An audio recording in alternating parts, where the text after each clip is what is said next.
अहिल्यानगर जिल्ह्यामध्ये हरणांची शिकार आणि तस्करी करणाऱ्या टोळीचा पर्दाफाश। रात्रीच्या चोऱ्या आणि घरफोड्यावर लक्ष ठेवण्यासाठी सुरू असलेल्या गस्ती दरम्यान मिरजगाव पोलीस ठाण्याच्या सतर्कतेमुळे हरणाची शिकार करून 2 जिवंत हरणं पकडून घेऊन जाणाऱ्या टोळीचा पर्दाफाश झाला। या कारवाईमध्ये 2 हरणांचे प्राण वाचले, मात्र एका हरणाचा मृत्यू झाल्याची बाब समोर आली आहे। या प्रकरणी वन विभागाने एका महिलेसह 5 जणांविरुद्ध वन्यजीव संरक्षण कायद्यान्वये गुन्हा दाखल केला आहे। मिरजगाव पोलीस स्टेशन हद्दीत मागील काही दिवसापासून रात्रीच्या वेळी चोऱ्या घरफोड्यांचं प्रमाण वाढलं।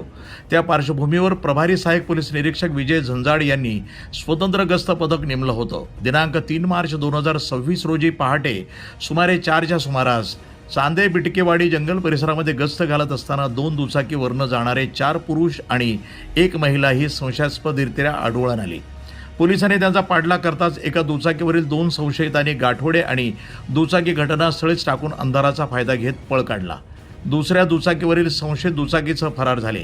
घटनास्थळी सापडलेल्या गाठोड्यांची तपासणी केली असता त्यामध्ये शिकार करून ठार मारलेले एक हरिण, हातपाय तोंड बांधलेल्या अवस्थेत 2 जिवंत हरणं आढळून आली। यापैकी एका जिवंत हरणास तात्काळ नैसर्गिक अधिवासात सोडण्यात आले।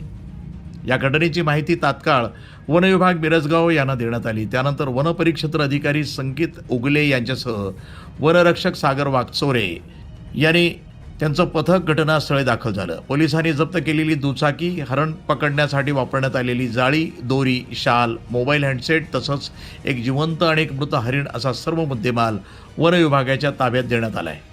ही संयुक्त कारवाई प्रभारी सहाय्यक पोलीस निरीक्षक विजय झंजाड यांच्या मार्गदर्शनाखाली करण्यात आली आहे। परिसरातील नागरिकांकडून या कारवाईचं विशेष कौतुक होत आहे। वृत्तसंपादन विभाग, न्यूज टुडे 24, मिरजगाव।